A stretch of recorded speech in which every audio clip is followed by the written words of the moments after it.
Open your eyes.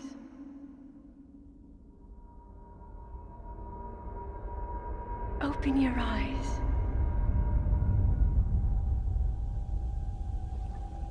Wake up, Link.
Hello everyone, Praise Good here, and welcome to The Legend of Zelda, Breath of the Wild.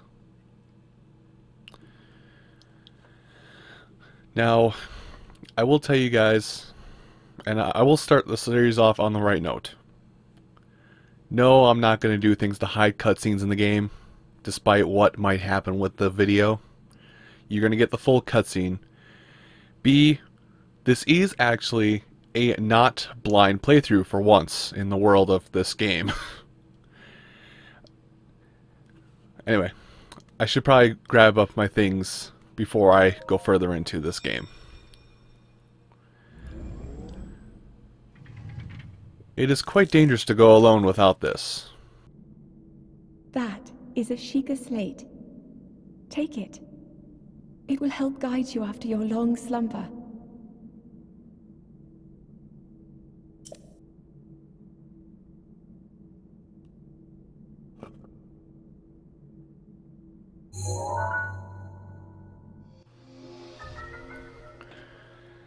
The Sheikah slate. The Sheikah. I'll probably interchange that a lot.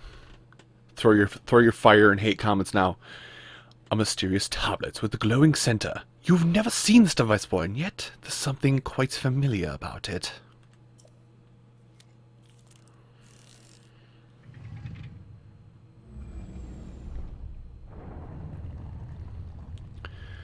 So as I was saying before,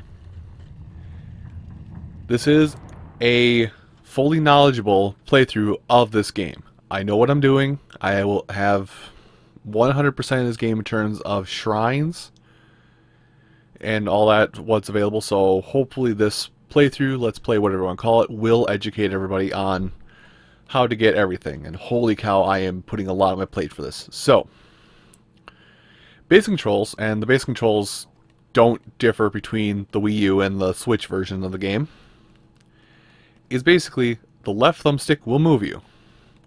Right thumbstick is the camera. Apparently you have camera functionality from the get-go.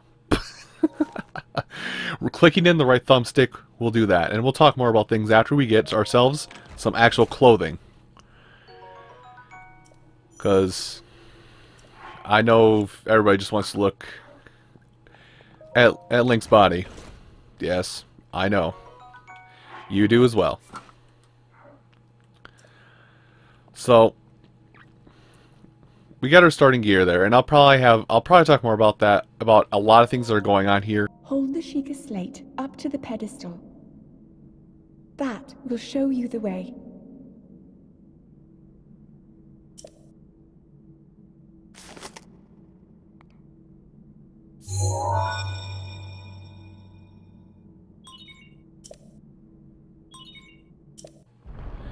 I will talk a lot about all these little intricacies that I'm doing right now as we get out of our, basically, our hub, our starting location.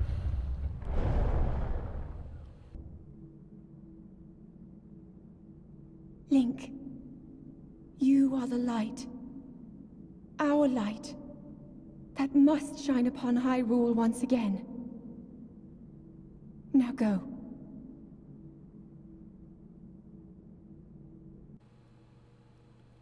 And that is what the game gives you. There's one or two more bits of tutorial, so to say. But this is what this game set out to do, was to basically give you Legend of Zelda as close to the original as it was, where all you had was start game, minor explanation, it's dangerous to go alone, take this, and go into the world. What world? Well, quite a big world.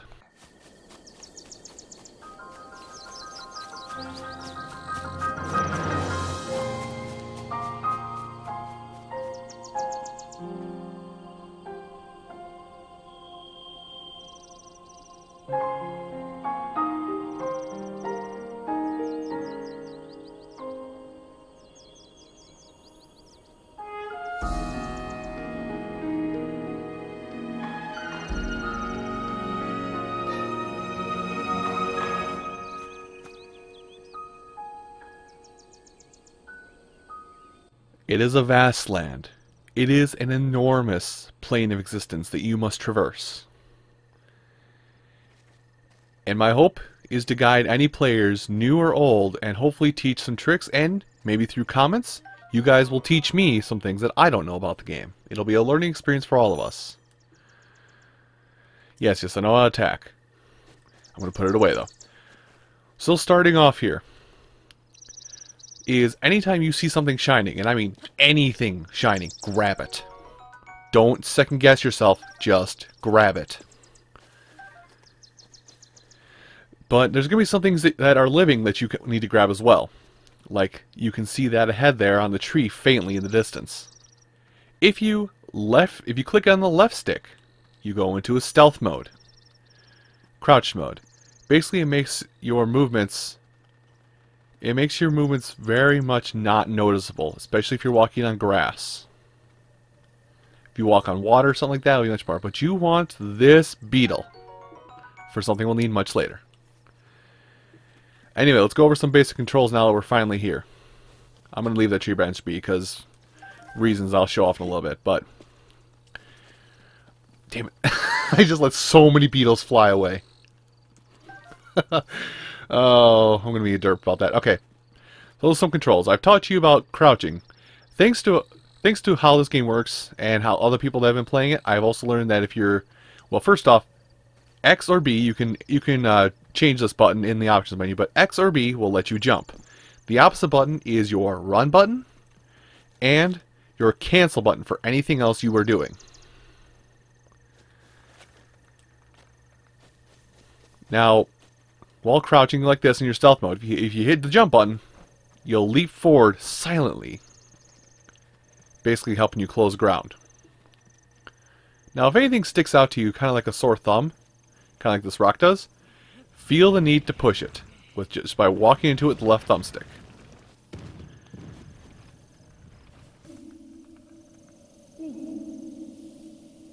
Link. Head for the point marked on the map in your Sheikah slate.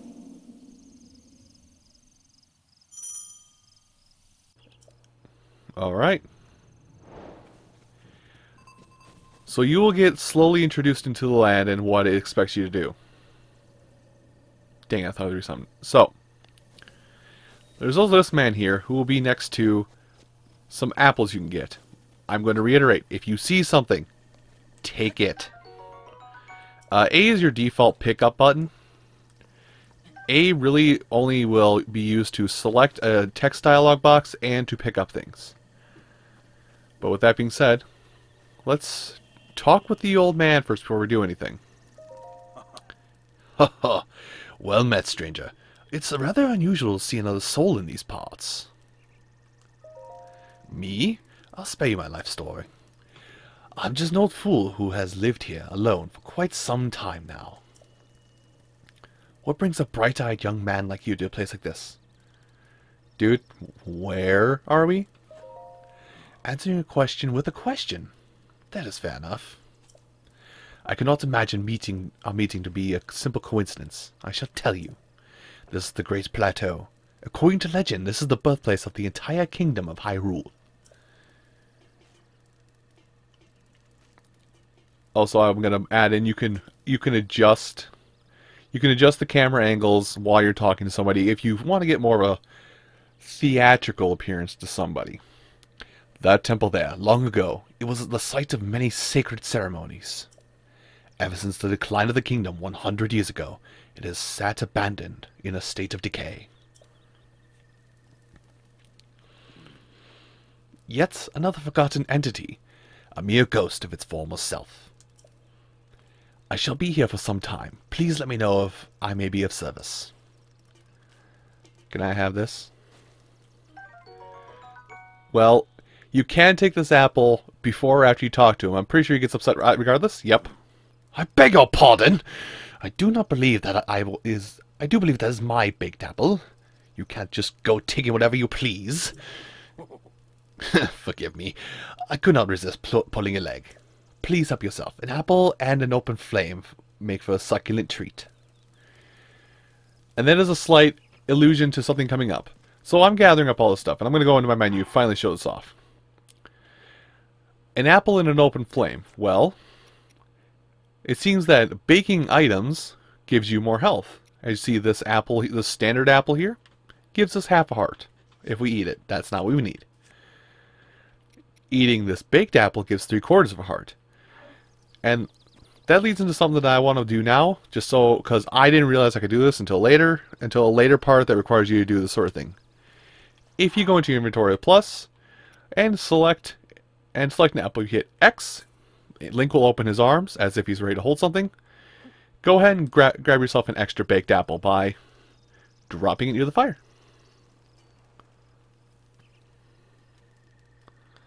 I screwed that up horribly. Unfortunately, there's no way to like put the apple on the stick or anything, so you just gotta throw it and hope. Bake it. Baked apple. It takes a little bit of time, but all the little bits of preparedness will help you so much. And grab yourself an axe. Yes. Now tell us about this. Now, hitting...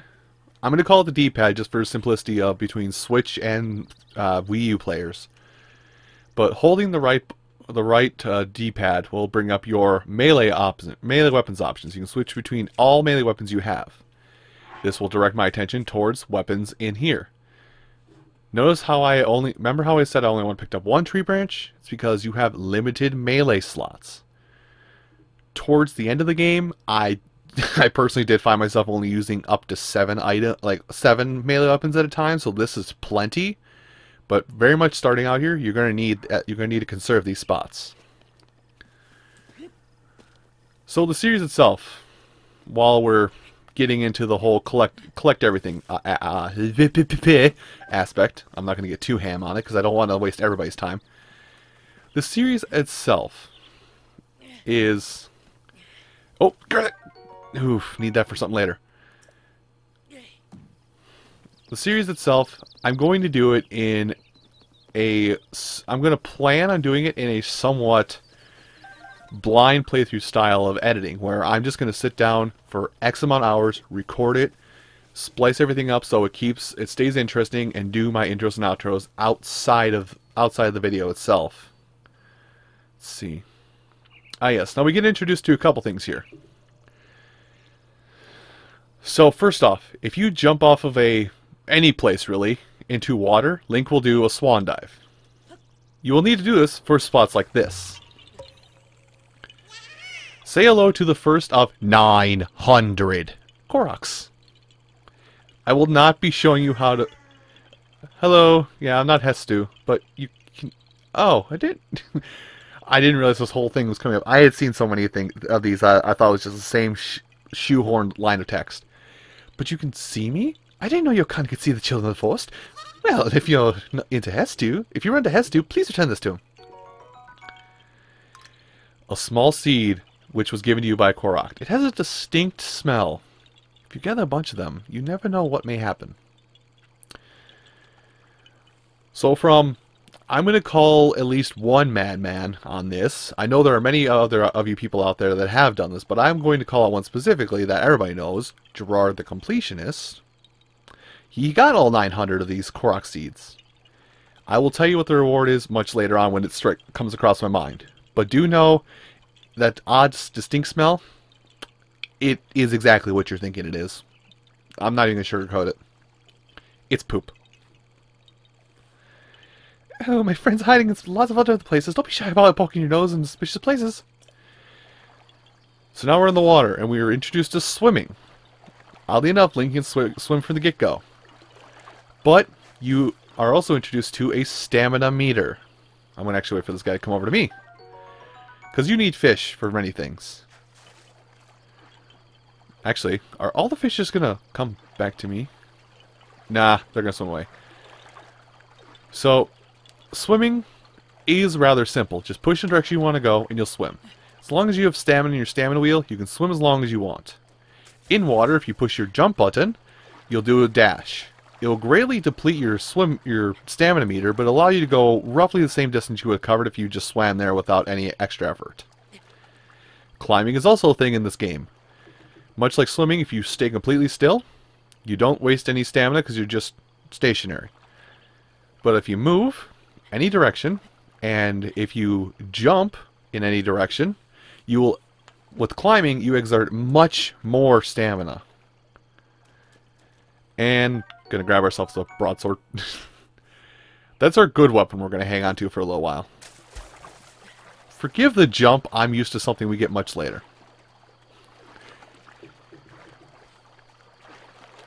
Let's see, now let's talk about here next. So, if stamina in swimming and climbing. In climbing, you'll just drop down from where you are. You can take fall damage like pretty much any 3D Zelda game at all, period, exclamation point. You can take damage from falling from too far a height. Swimming, on the other hand, is different. If you run out of stamina while swimming, you will drown, effectively, losing an entire heart of health and get teleported back to the shore from which you started swimming from. This is true in any circumstance. Anyway, so these things here, anybody who knows about the game knows these are called guardians, but I'm just going to say it again, these are guardians. If you see these, search them and pull out materials, because until you reach a certain key point in the game, their materials... Oop, I'm going to walk away quick. Their materials are effectively fodder. They're for you to sell at shops later on. Now, I'll go into normal battling because...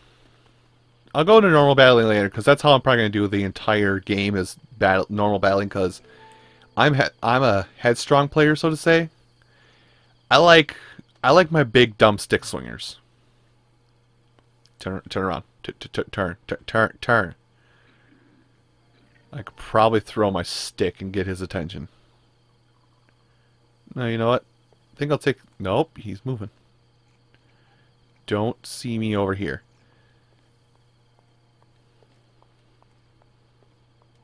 Thankfully, enemies are kind of dumb.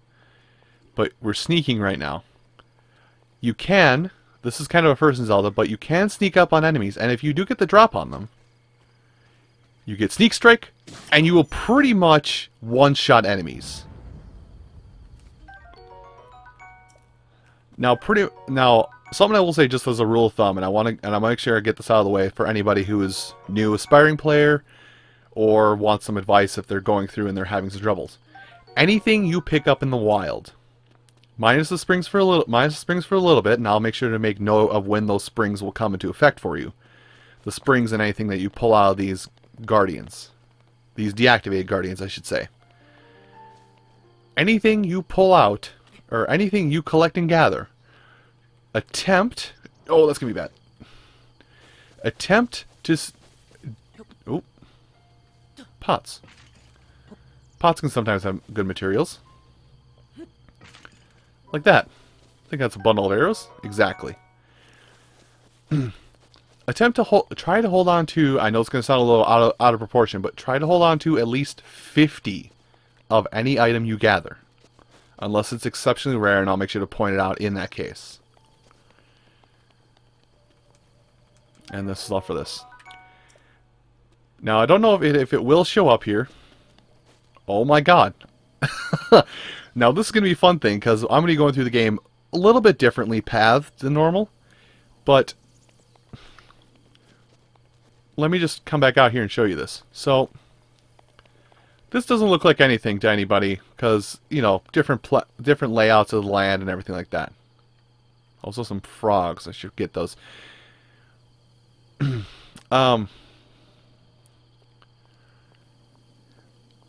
Now, if this doesn't look familiar from here, obviously, but you walk in here,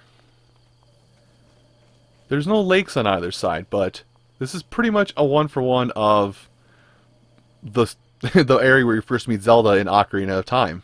It was what it looks like anyway. But anyway, my mind's going to be going 50 different directions, and I'm going to hate this starting out, but as time goes along, things will make more sense, and I'll be able to clearly get my thoughts across without jumping subjects randomly. Anyway, but in this game, you are going to want to be, at least starting out, you are going to want to be a little more tactful with your movements and a little more underhanded, so to say. And also get yourself a nice bow. So we have 5 arrows for our bow.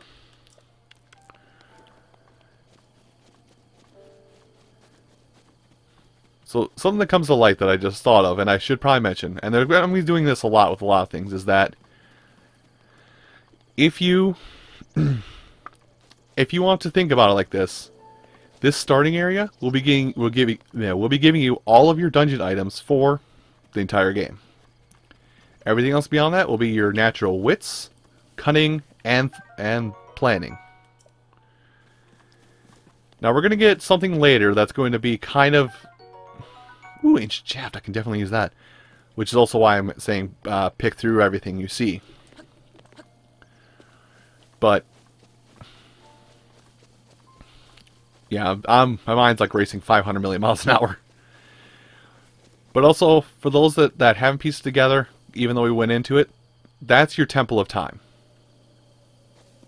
It is not called the Temple of Time in this game. We will find out the names of things as we go along. I want that! Dang it. So you can capture... so anything that moves or breathes, you can capture. Alright, regular combat time. So, in combat, you press Y to strike. Oh, hold on, let me take that. Weapons break, by the way. Let me grab some of these items. Oh, treasure chest. I'm gonna find things like this just because I'm being a lot more calm. I'm not trying to run through the game. Wait. So, okay. These are like post-tutorial area items that I just picked up, pants that I just picked up. That's actually kind of funny. So if you're diligent to some degree, you get everything. Anyway.